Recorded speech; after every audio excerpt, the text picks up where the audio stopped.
Inside the Birds is back. What's up, everyone? Geoff Mosher, Adam Caplan for the post-game Inside the Birds podcast. A lot of firsts accomplished on Sunday at the Linc. The Eagles win their first home game of the year. We made a big deal about that on the pregame show, and deservedly so. This is Philadelphia. Used to be a time when even a decent or a below-average Philadelphia Eagles team was pretty tough to beat in Philly, whether it was at the Vet or at the Linc. Had not been the case lately. Eagles get their first home win, 40-29 over this Saints, or whatever you call that team that didn't have most of its really good players out there. We'll get into that a little bit. But not only do they get, Adam, their first home victory, but their first win streak of the year. It took a while, but we've got back-to-back wins and pretty convincing. A 17-point win in Denver, followed by an 11-point win that, to be fair, like we've said in some of the Eagles' losses this year, this win was not that even as close as the score suggested. It was a pretty lopsided victory for the Eagles. Just a little bit of late game heroics there, I guess you want to call it, from the Saints offense, but it was never in doubt, in my opinion. Yours? No, it was the identity of this football team. That was the win. It was run the ball down the Saints' throats, and that's the Saints, the number one rush defense in the National Football League. Just unbelievable. 50 rushes, folks. For all you run game people who want the Eagles to run the football, and we said it weeks ago that something has to happen. You can't continue to throw like this. We weren't expecting this. This is crazy. Right. But it's working. And you know what? That's called coaching. Great job by the coaches. And the head coach who calls the plays to accept that this is really not what he was looking forward to doing, and swallowing his pride and saying, you know what, I'm going to do what it takes to win, and I'm going to help our quarterback. And I'll help our football team. That's the sign of a coach who's growing.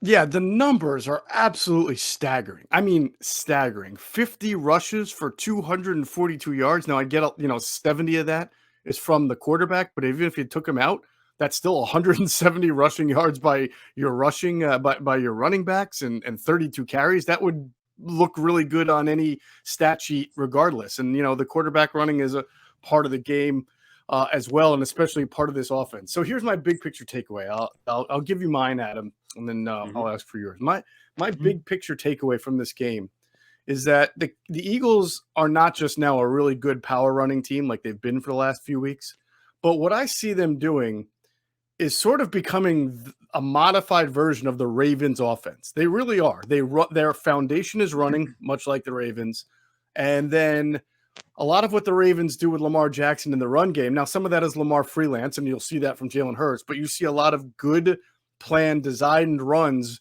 that don't get the quarterback hurt because the defense has been sucked into the middle by the run game, leaves the edges exposed, or vice versa. They're going one way out of a shotgun, and the quarterback can keep it and go the other way. The bottom line is they have built this run game, this foundational run game, that then they add in the element of the quarterback run. And then when they pass the ball, and I think you really saw this a lot in the first half, that the defense is so kind of on its toes and trying to make sure it's maintaining its discipline and not letting the quarterback go crazy, that you see some pretty good clean pockets for Jalen Hurts to throw to now. And I saw that a lot in the first half, where you have the defense completely off balance and you're able to hit guys, especially your tight end and your receiver, much like the Ravens. They're pretty much a Marquise Brown and a Mark Andrews operation. They're getting Bateman in there, but you know what I'm saying. They're not a throw the ball 30, 40 times a game. They've got their targets. They hit them, and that's what the Eagles have been for the last 4 months. I don't know.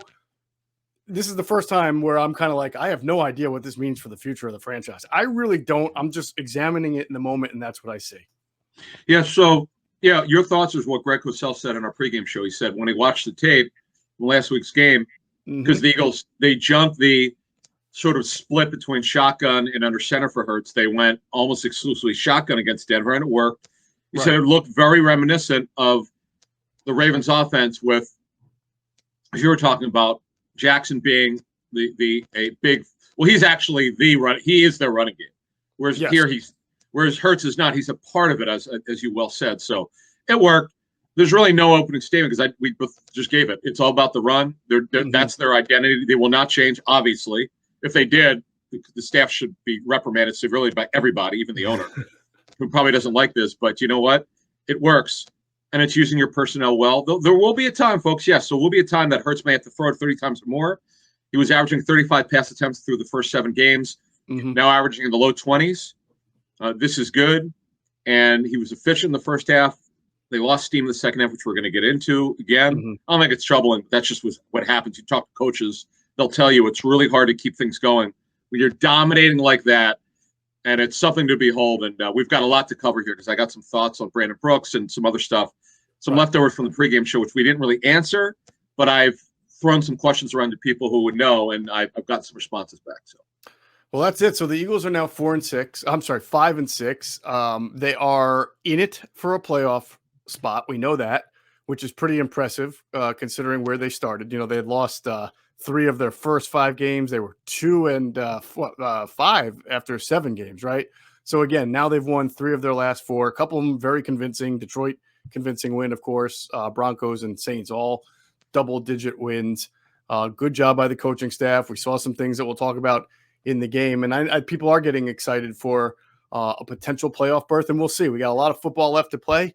Some of the teams that are left on the schedule look easy and easy to say that they're easy, but again, there's an ebb and flow to this thing. Just like the Eagles started off slow, they were off by a little. Now they're rolling. Teams are going to try to adjust and stop what the Eagles do, but when you can run the ball like that against that Saints defense, that was not only the number 1 rush defense in the league, but kind of considered one of the, by metrics, as we talked about in the pregame show. Seth Walder from ESPN put out a tweet last week about how this is the best run stop win rate defense from the Saints that they've got tracked since 2006, which is 15 years ago, right? So this was a really good defense by the Saints, rush defense, and the Eagles basically decided that they didn't care and they were going to run on it anyway. So there's a lot of impressive things about that we'll get into. A reminder, the pregame show is available on our podcast platform. You can listen to it. And as we've been telling you, it's not, even though it's time sensitive, there's a lot of stuff that Jason brings up, that Greg brings up, that Adam and I talk about that are still relevant even after the game. And I think that's why our last one that we posted last week got so much attention even afterward, and the numbers continue to rise. And we've got stories all week on the InsideTheBirds.com. There's my observations pieces up there. Andrew DeCecco wrote about the defense. And Adam will have his power rankings out this week. So make sure even on your Thanksgiving week that you're checking out InsideTheBirds.com.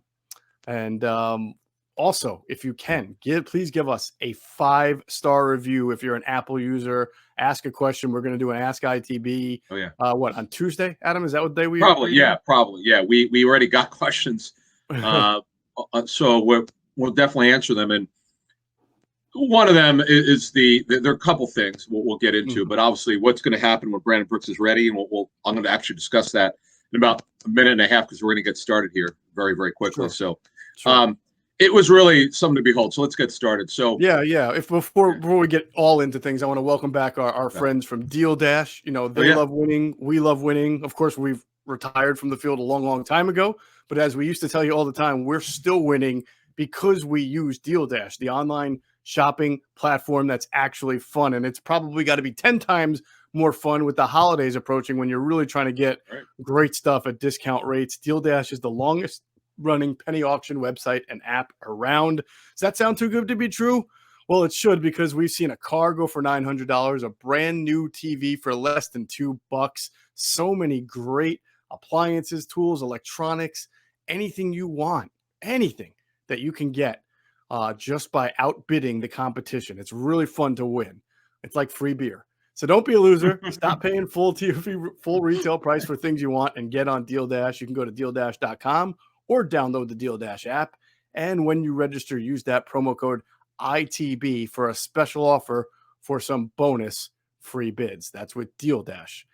All right, Adam, let's get into it. We will start off, of course, what we normally do. I think we have to start off with the Eagles offense. I mean, it was just an absolute domination up front. Now, we talked about in the pregame show that Miles Sanders was going to be back and he was going to be a part of the rotation and most likely be the primary ball carrier, which he was. Yeah. And he added, I think you saw, and we'll get into the fumble and things he has to clean up. But you did see the explosive element to the game. He averaged 6 yards a carry. He had a 25-yarder. He had another double-digit yarder. You saw what we said you were going to see, which is turning some of the runs that Howard and Scott were able to produce and making them even longer. Exactly. Yeah. In fact, Jordan Howard looked great, by the way. I'm just kind of I don't know what to say anymore. I mean, we'll see with the knee injury what the testing shows later today. But if he's not available, obviously Gainwell will dress. He'll be the third back.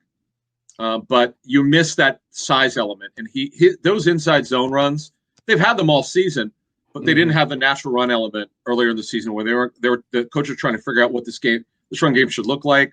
Their inside zone was not effective earlier this season. Now it is. It's just remarkable. We'll get into the offensive line. I've got some notes there, but Sanders just adds some juice to the run game. It's not close. It's not debatable because it shows. You nailed it. You're just different. It's just too bad that Howard got hurt, because if he's able to play whenever, if he's not out long, they're going to have something going on here. And another factor that the coaches always would tell me, I would debate this, but they know way more than I do. You could have 11 men in the box. You could run on any box. It's how you try to run, how you design your run. There's this misnomer that you can't run the ball when the team stacks the box. It's not actually true. You absolutely can. Right. And the Eagles showed it. It didn't matter how big they are. The Saints, by the way, they had all their starters up front. The Eagles ran through them, around them, dominated. It was. I was going to give. What did I give them? 125 to 130. I thought they can get. If they didn't have any juice in the second half. They completely lost it. This is what happens when you get a big lead. You just, for whatever reason, you don't get off the ball like that. Whatever. Only players and coaches could explain it to you, but they ran it down their throats. When it mattered, folks, to get the lead, they just kicked the Saints' ass. It was just, I cannot believe. Here's another thing. So if someone said to you before the season started, you're not going to believe this, but in week 8, from weeks 8 through 11, the Eagles will be the number 1 run offense in the National Football League, and it will not even be close. Would you believe that? No, I wouldn't. Who would believe that? I mean, I think they almost have 900 yards rushing total in that 4 weeks with the 50 rushes on Sunday. Are you serious? I know. It's crazy. And by the way, the Eagles average 4.8 yards per carry, which sometimes sometimes that number gets inflated by the quarterback runs, but Jalen Hurts, he sort of hurt them in that. He only averaged 3.8 yards per carry. That just shows you with Miles getting 6 and Jordan Howard getting 6.5, how impressive they were just as runners. That touchdown run was awesome. Someone broke their ankle because that was unbelievable. I thought Mark Schlereth, we're going to have him on soon on Inside the Birds TV. He had I love the way he described it. And they needed it. Look, the Saints had momentum. They didn't need to score next. They could have just needed points on that drive, but that had to be humiliating for the Saints. It was humiliating enough. This proud run defense, the best in the National Football League, got embarrassed. I've not covered this team for 21 years. I'd have to go back in my memory banks, and you as well, when they've dominated the run like this. This is just ridiculous, and just shows once again, folks, when you're committed to it, you can do anything. And they sure as hell were on Sunday, Mike. I'd still like you being at the game, by the way. Were you? Because the view of the press box is awesome. Actually, you're midway up. You get a good view. Could you believe what you were seeing?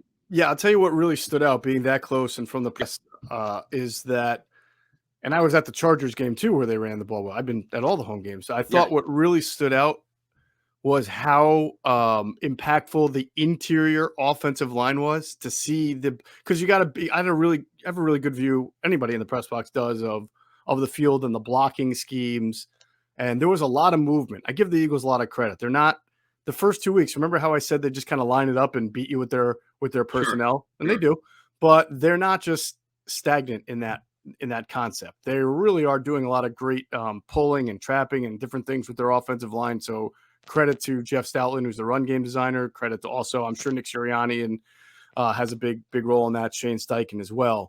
What really stood out to me was watching guys like Kelsey, Dickerson, Driscoll, and I think Mailata and Lane played great too. I'm very much looking forward to seeing the all 22 to see it all. But to the naked eye, the way those interior linemen were just jumping out and covering up guys in the second level and swallowing up and pushing them back.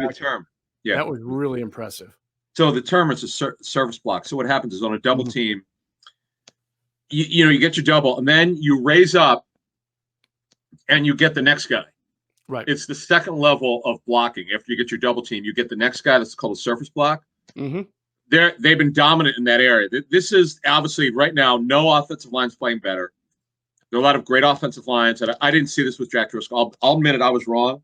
So were a lot of people who evaluated him. No one thought he could be a dominant run guard or a good run guard.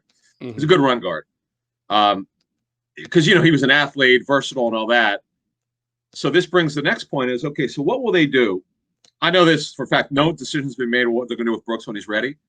Right. But there's one school of thought I think is that someone gave me some interesting information, which is a good way to look at it. It's an overview. Brandon Brooks could only play one position. Jack Driscoll could play right tackle, either guard spot. Are you better off having Brandon Brooks is still a better football player if he's totally healthy, right? If the strain is, if he's back, if he's 100%, he's just a better football player. Whereas Jack Driscoll now has shown he could play multiple positions and play them well. Again, nothing's been decided. This is not reporting. This is just an evaluation. Brandon Brooks should get his job back based on just an overview. But again, they've made no decision. I'm just trying to take a pragmatic approach to it. Yeah. Brandon Brooks is a better football player. That's just the way it is. Yeah. No, there's no doubt about it. He's a great football player. How can they be even better, though? How can they possibly? Right? See, that's the argument, right? Is that, you saw with the run game, bringing Miles Sanders back does make you better. It gives you a more explosive element. What would Brandon Brooks add over Driscoll that's going to make this line much better than it is? Maybe in pass pro, because I still think in pass pro sometimes the Eagles are a little leaky there, and it gets covered up by Jalen either running Dickerson too. By the way, he's not. There's a drop off in his efficiency. He's already dominant. Now there's no way to know what percentage his knee recovery is. He is right now a dominant run blocker. Like he's nasty. He's a nasty SOB, as they say. And he's getting better in pass protection. Oh, by the way, another part which we'll add before we get to defense. How good was their pass protection in the first half? It was excellent, and that's where I brought up the Ravens kind of element because I'm looking forward. I want you to specifically ask some people about this before our before we do our tape review show. Our Wednesday show, Sure. Another thing that was that you could observe from the naked eye from where you're sitting in the press box, just watching the Saints play, it seemed to me on a lot of the third downs in the first half, especially, that their primary pass rushers, their edge rushers, and you're talking about Marcus Davenport. He got off. He did Cameron get off. Jordan, right. Yeah. They both get off the ball really quickly, but I noticed that it seemed like they would almost get off the ball, but then not go full throttle with their pass rush. And I sensed that was because they were not trying to let Hurts break contain. They were trying to keep him in the pocket, like a mush rush. Sometimes it's called from different terminology, but I think that they were rushing fast and then holding up to make sure Hurts stayed in the pocket. But what that did was gave Hurts time because the Eagles offensive line did a nice job. So if you remember their second touchdown drive, they converted 2 3rd and longs to Dallas Goedert, and Jalen Hurts had all the time in the world to throw it to him. Then there was one to Devontae Smith.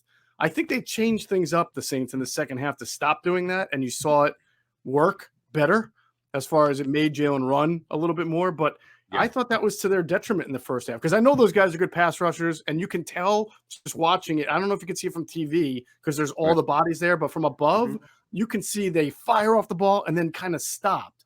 And I get that. I totally understand that. You would understand. Last year, Hurts ran for 100 yards against them. This year, it was a little bit different, but he was able to throw the ball because of that. So in the 05 championship game, that's what the Falcons put in. Jim Johnson put in to stop Vic. Right. That was to me the way that guys who run. Now, obviously, Hurts is not the athlete Vic was, but to make sure he doesn't beat you like he did last year, where Hurts crushed him over 100 yards. Right. In this game, he had some good runs. Of course, the touchdown run was scintillating. It was just amazing. I never thought Hurts was explosive, but he's shifty for a guy. He's thick. He's 6'1", but he's thick. He's well built. 6'1", 220. He got them. It was just something else. It's always great when teams do things you completely don't see coming, and you'd have to reevaluate what you think of this team. Yep. And it does help your defense when you're not gassing your defense, when they're not on the field all the time. you could tee off, you get a big lead, all that stuff. The second half, both sides of the football lost their edge and their juice. It's hard. It's very hard in the National Football League to keep up dominance like that. But I was so blown away by this offensive line. This is just crazy because if you think about it, we were talking about this in the pregame show. If you're Jason Kelsey, do you want to walk away from this? Not if you're playing as well as he's playing. I thought he was really good too. That's another guy when I talked about the interior offensive line, just jumping out there. He's playing great. Plus, if he thinks you're building towards something positive, right. then he may want to stick around. Right. And you know what? I don't think the Eagles would be upset if he wanted to come back as long as they can agree to redo the contract. So what was it, like $25 million clause or something? If he had our report was I have to go. I have it in my computer. I have to find it. But there was a poison pill. Exorbitant. It was a poison pill around June 1st. Right. It was put there for a reason. And they would have to void it. They'd have to decline it and then redo his deal before June 1st. So. Right. Look, he could come back. He just turned 34 earlier this month. He keeps this up. They're obviously going to want him back. Greg Cosell asked a great question to us. What will they do if Kelsey wants to come back? Well, no, he goes, well, what would happen if he doesn't, if he retires? Who's playing center, Dickerson or say Malo? And that the great thing is either can. That's a good problem to have. Yep. And the great thing is if Kelsey comes back, their depth is ridiculous. Yep. Lane Johnson, if everything's okay with him, is amazing. Mailata's getting better. I mean, it's unreal. And you know the team is going to draft offensive linemen just because they do. They've got they do that, right? They do, and those guys won't play. That's for sure. I don't begrudge them. Well, I don't mean first or second. Well, no, for the future, I get it. No, I get it. Yeah. I was about to say not first or second round, but then I thought, you know what? You just never know with the Eagles, so you can't really say that. Yeah, right. You can say it because they probably will do it. You're absolutely right. They do it every year. It's some baseball teams in the draft always draft pitching no matter what, or some teams will draft a quarterback every other year. Ron Wolf believes in that, the Hall of Fame general manager of the Packers. Steelers draft wide receivers every year. Unbelievable at it. Kevin Colbert's unbelievable. It's best in NFL history, quite frankly. We're certainly one of the best. So overall, this is they're going to have to figure out. And I give Sirianni credit for a young head coach to acknowledge that he was too passive in the second half. He needed to be more aggressive. I give him credit for that. Not every guy would admit it. They make excuses. He was not. So that's a trend. You'd pointed out on the Denver game. I remember you'd said this several times, how Denver, the second half, they got real passive. So they got to get things going here. But overall, offensively, the run game is just something we've never seen before. You and I cover this team in particular, never seen anything like this. Yeah, I feel like we cover the Patriots now, or like the old Steelers, the Ravens here. You just expect a big ground attack. It really is something to behold to have covered the Eagles for as long as we have under Andy, under Chip liked to run, but he also threw the ball around, and then of course Doug Peterson like to throw the ball too. So this is something unique for us. I want to tie up. Go ahead. No, I was just gonna say one thing. It's not like they didn't throw the ball in the first half because you alluded to it. They were running and mixing the throws in to Goddard and Smith. That's the only thing I was going to say. They did nothing in the second half, but man, they were active in the first quarter. It's just not like they didn't throw it. No, you're right. I mean, they were up big, so you might as well keep running it when you're up big at that point. Take the time down. I just want to throw that in there because I think some people will say, "Why? What happened?" Well, they did. It's not like they didn't. I think the numbers can skew things. Yes, they ran a ton of plays. They dominate time possession. This was an ass kicking like nobody saw coming. But here's a question. So a friend of mine asked me this, and I said, you know what, this is a good subject for our show. Okay. Do you think now that this running game, and obviously coaching wise, they're going to continue to do this, and there's no way to answer this question, but let's say let's say the Giants, who they could score a little bit. Their defense is improving. Let's say the Giants get up 13-0. Do you think, my friend said, do you think they'll run the ball? He was at the game on Sunday. He's a season ticket holder. I was like, you know what? They haven't been faced it, but I would say, it's 14-0. Sirianni bailed on the run early in the season, probably would bail, but we don't. It's subjective. There's no way to know that, but they're so dominant. I would love. We don't have access to these coaches. But Jeff Stoutland's got to be on cloud nine. Sirianni, obviously, all the Jamal Singleton's got to love that's a new running backs coach, And Arcega-Whiteside, who had the blocking receivers, Nick Sirianni called, had a great blocking, had the big catch. Actually, a very important catch today. He did, and got a lot of praise in the post game for it. I think it's a fascinating question.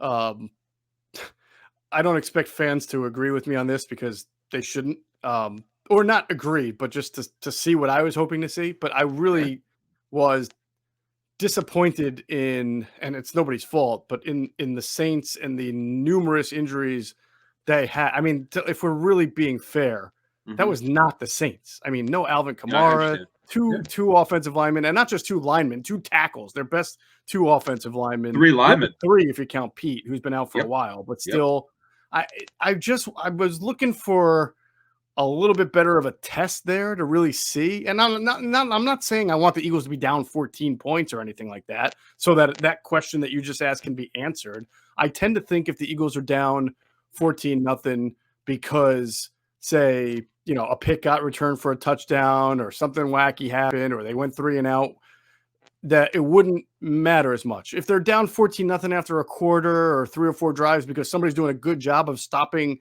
their run game, then I do think that Sirianni's going to have to do a little bit of an about face, start throwing it, loosening up whatever they're doing to stop the run by passing and then going back to the run. You hope that would be the case if they can get themselves back into a game. But I'm looking for I was looking for the Saints to give them a little bit more of a test, but I don't think the Saints could have because of their offensive limitations. I know they had played close games coming up to this game, but losing all of those, I think they had the 2 linemen last week against the Titans. They got hurt in that game, but this was just way too much to ask them to overcome. I mean, you can't even get Ty Montgomery out there, who could be a nice little change-up back in place of Alvin Kamara. So it really, and I'm not taking anything away from the win. Again, I don't expect fans to feel that way. You're happy. You would love to play every team's third stringers every week and win a Super Bowl. But as an objective media member, I just wanted to see a little bit more of an evenly matched offense for the Saints there. Oh, not having Kamara, it's a game changer. I mean, you can't do what you want to do. He is their offense. Okay, they're below average at receiver. Their line is just obviously without the 3 starters, a below average line. If they're all 5 are there, it's one of the top 3 lines. Some would argue the best. Although now the Eagles have the best offensive line. This is not a subjective point. It's an objective point. They have the best offensive line in football right now. This is I don't know how you could argue differently. You can't. I don't care who you like. I don't care what team you root for. They have the best offensive line in football. No one's ever done anything like this in this market. This line, this Eagles team is just. This is just something to behold here, and the fact that Brandon Brooks, if they decide to go with him, that they could actually be better. I mean, you scratch your head and what a fine Jack Driscoll is. My goodness gracious, give Jeff Statland his stepdad. Right. I love that. And here's real quick. I do want to get into just a few more things and tie up some loose ends on offense, but I want to tell everybody to download DraftKings Sportsbook app now. Use promo code ITB. And bet just $1 on any Thanksgiving NFL game, and you can win $100 in free bets if either team scores a point. That's all.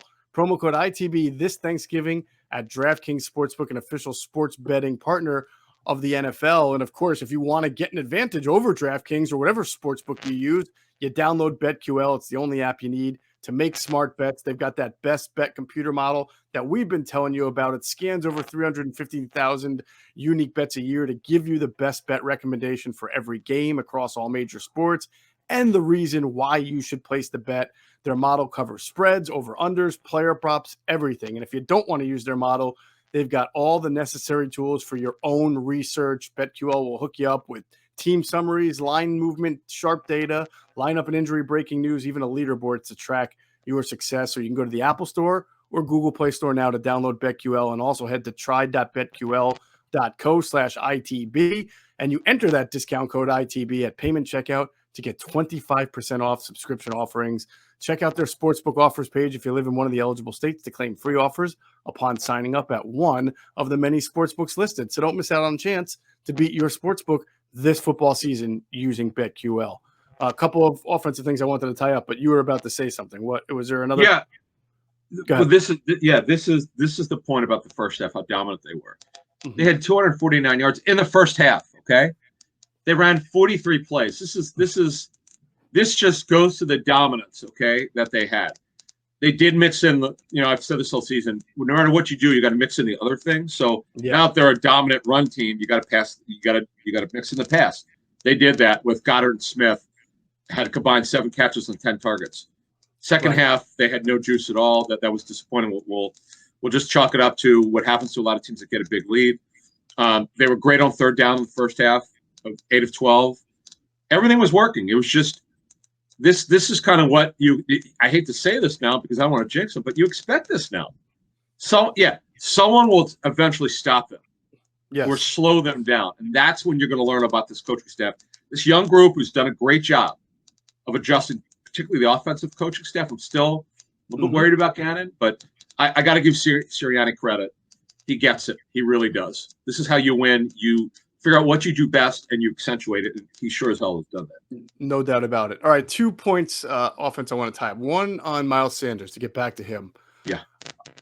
You and I have said he's got to be the primary ball carrier when he comes back. He can add an element to this game. He did. Can't put the ball on the ground. I mean, you just can't. I gotta criticize where it is. And not only does he put the ball on the ground, he almost did it again.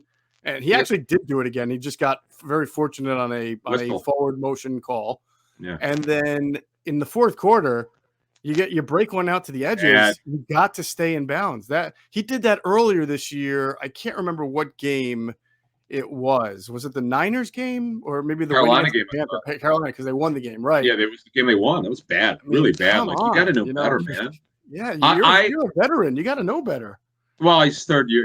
He's been in the league long enough. I would have actually benched him. Mm-hmm. The problem is Howard got hurt. Remember, they didn't dress Gainwell, so they were down to. They were down. Yeah, you couldn't do that. But he's got it. That can't happen. That is insulting to your teammates and your coaches. It's just a terrible mental error. I don't care how much they're up by. I'm sorry. You stay in bounds, man. You got to dive. Go right down. Okay. Go right down. Stay in bounds. You do not go out of bounds, man. That's just really bad football. Right. I'll be interested to see how Sirianni handles this. Because he talked about Sanders' ball control, ball security. After the game. Okay, that's fine. I mean, he's sort of covering for him. He didn't want to hurt. He didn't want to crush him over. Some coaches would crush him. Like Tom Coughlin would get on Tiki Barber during his career. Remember that? Yes. And it got cleaned up. Yeah, it did.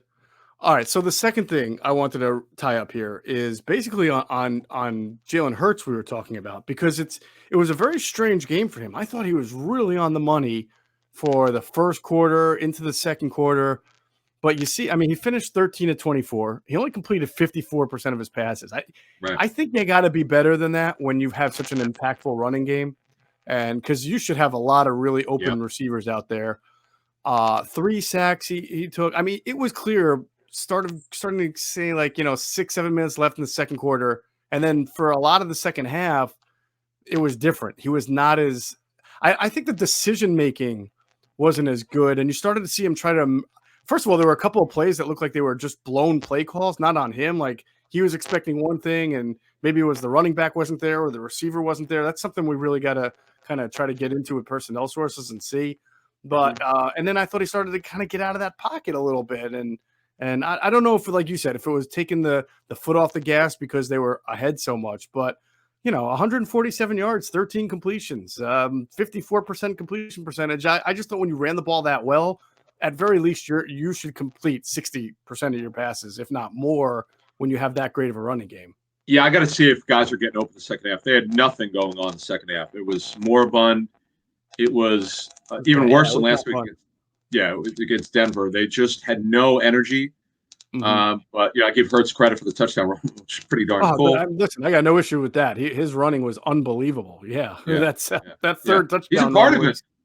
Was amazing. Actually, I don't like that he had 18 carries. That does concern me. I understand that he runs really well to the perimeter. It's not like he's running inside. He's not like Russell Wilson's great at avoiding contact. Lamar Jackson is for the most part. There's certain running quarterbacks who are good at it. Some are not. Cam Newton took way too much contact. That was on him. That's why he's not the same quarterback he was because there was too many shoulder injuries. But And I don't think that was 18 designed runs. See, that's where I'm saying that somewhere in the second half, he started to just kind of freelance a little bit, and I thought that was sometimes to the detriment to the offense. Some he didn't like what he saw and he ran. Okay, those are cold pass plays. Yeah, you don't. There's no way to know on 18 carries what every play call was, but it's just you don't need him running like that. That's just too much. He should not be your leading rusher. I get it that they divided between Sanders, Howard, and Scott. In fact, I'm sure Howard, the number of runs would have gone down if Howard would not have gotten hurt because we'll see. We don't know enough about his knee injury. About what we'll see what the testing shows, but boy, they had it going on, man. So that's everything I got on offense. Yeah, and then just a sub to that is that again, it's trying to find who this team's number 2 receiver is, and I thought even Goddard, right? Goddard catches 6 passes. They don't really have one, right? It's pass targets.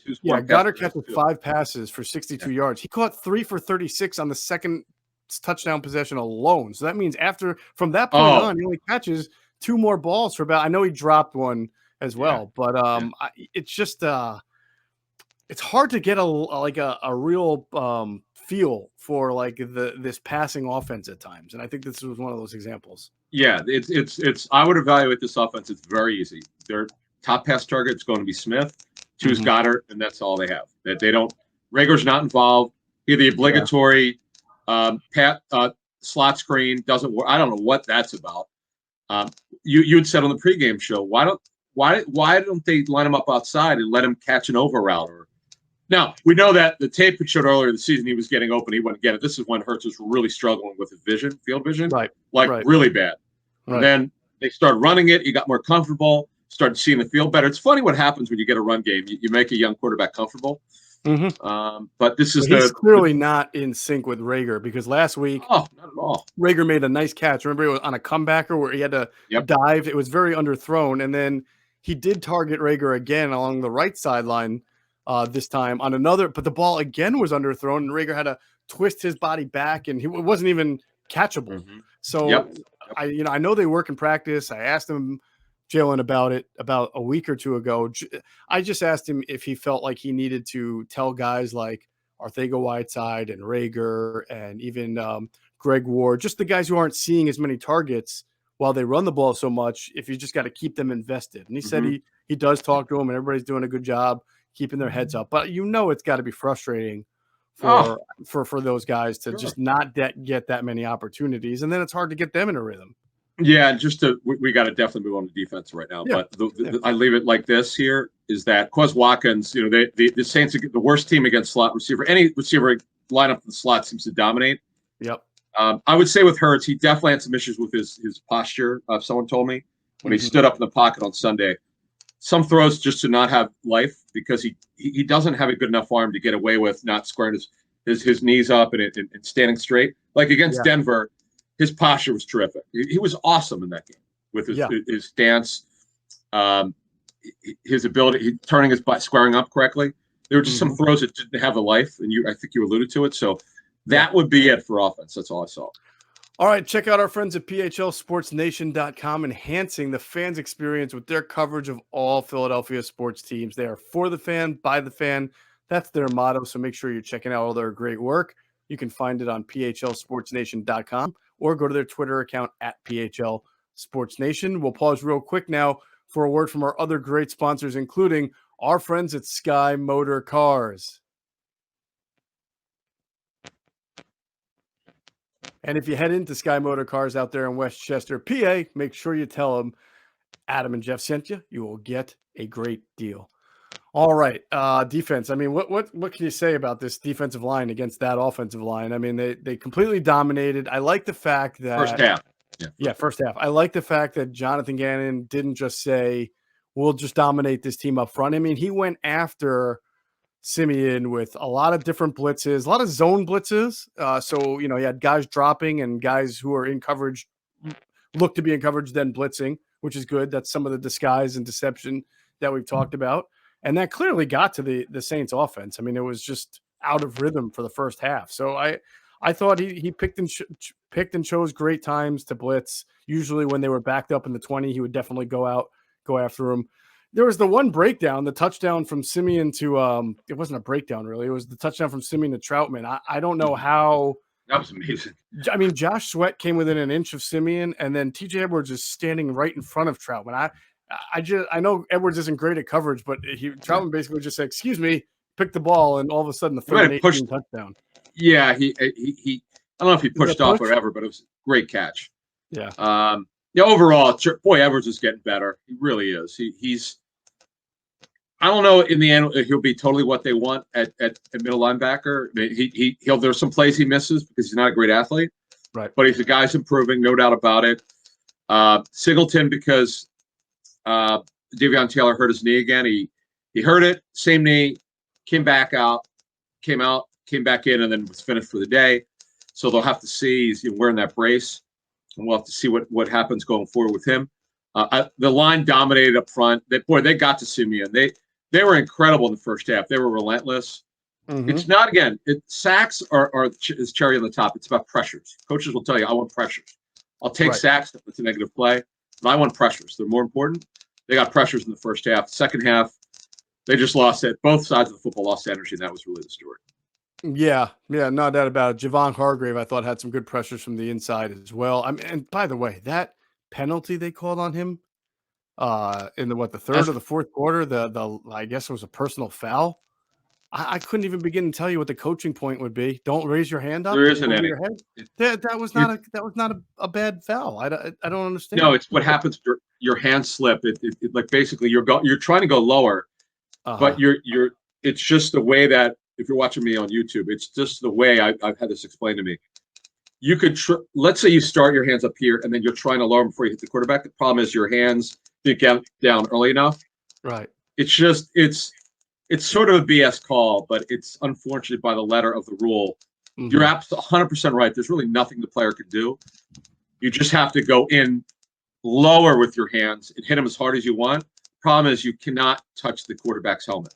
Yeah, I know, but sometimes it's a penalty. You're trying to keep your hands low, but you get locked in with the guy trying to block you. You can't just let him shove you in the chest. You got to get your hands up and engage as well. I felt like that was physics and momentum. It would have been impossible.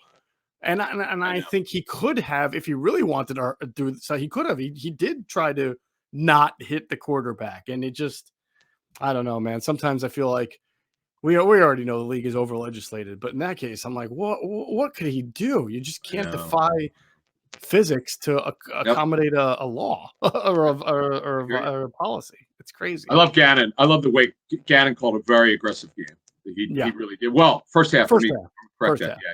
There's not much more he could have done. He just said, okay, we know they're without their three offensive linemen. We're not going to blitz on every play. We're selectively blitz. Right. They did that.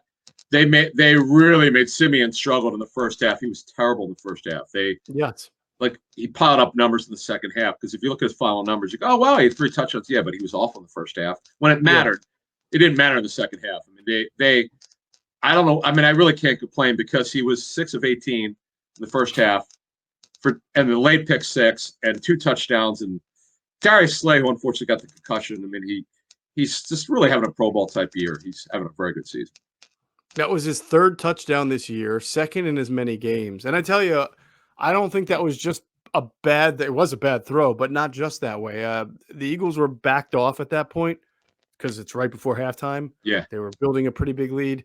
I think Slay was baiting him a little bit. I think Slay was just sitting there giving a whole lot of cushion, but the way he broke on the ball as soon as Simeon threw it, another thing that I got a great vantage point from the press box, it made me think, I think he was given that cushion, that out, not just because of the situation they were in, but he probably felt he had a good chance to jump in front of that, and he absolutely did. Simeon underestimated his closing speed, threw a normal out, and then he just jumped right in front of it and took it to the house. That was good stuff. You're right, Adam. He's had a really good year. He's had a Pro Bowl type season. He's got 3 picks now, along with the fumble recoveries. I think he has 2 of those, but 3 picks is the most he's had since 2018, and there's still plenty of games left to play, and he made the Pro Bowl that year. That was the 2nd of his 3 straight Pro Bowl nods. So he's got an opportunity. It's kind of hard to make it when you're on a losing team and when you're on a bad defense for the first half of the year, but sometimes you make it on stats, right? And so if he keeps getting those turnovers, people will pay attention and see. And plus, he's he's a colorful guy who the media likes. So you get to hear his wonderful quotes, and that always helps too. Slay. That's right. You can't call him Darius. Just got to call him Slay. Right. Only 5 first downs in the first half for the Saints. It's crazy.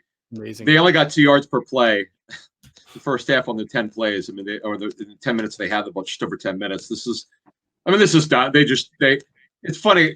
We all got it right. We all 5 of us got the Eagles wrong against Denver. The Eagles beat Denver. We all got it right against the Saints. Mm-hmm. It's funny. I wanted to pick them to win by more than 10, but just my problem with I just don't 100% trust this coaching staff, particularly Gannon. But I got to give them credit. They're getting much better. You got to feel a lot better. And Eagles fans are listening to this.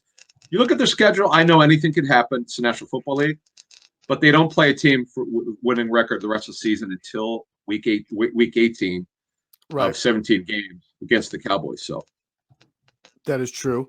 Now the Eagles don't have a winning record either. No, so I'm sure but their opponents are they have a saying better the same record thing than about the them. opponents. So yeah, that's true. But I'm starting to, if you start to observe the ebb and flow, Washington, I think the Eagle fan right now is like Washington stinks. I keep hearing about Washington. Not stinks. anymore. Yeah, they've won 2. They've won 2 in a row. They beat defending Super Bowl champs. Went to Carolina and won. So they're starting to play a lot better defensively. Even their last loss, which was to Denver 4 weeks ago, they lost 17-10. So they haven't given up a ton of points here. They're starting to put it together, and they're theoretically a game behind the Eagles, right? So it's I think these will be games that the Eagles can obviously win. But I think right now the Eagles fans looking at this and be like, we're going to win the next 5 or 6 in a row, and you know how the league is. It's not like that. Just when you think things are going well, other things happen. You get injuries, and then we'll see what happens with Jordan Howard and Slay, and then people start to figure you out a little bit. Sure. So it should be fun. It should be a fun though. It'll be a fun December. And then with Slay, they do not have a quality outside corner. Zach McPherson's not ready. He's just not. So they've got a problem. We said this a couple weeks ago. This is something that we didn't quite think about.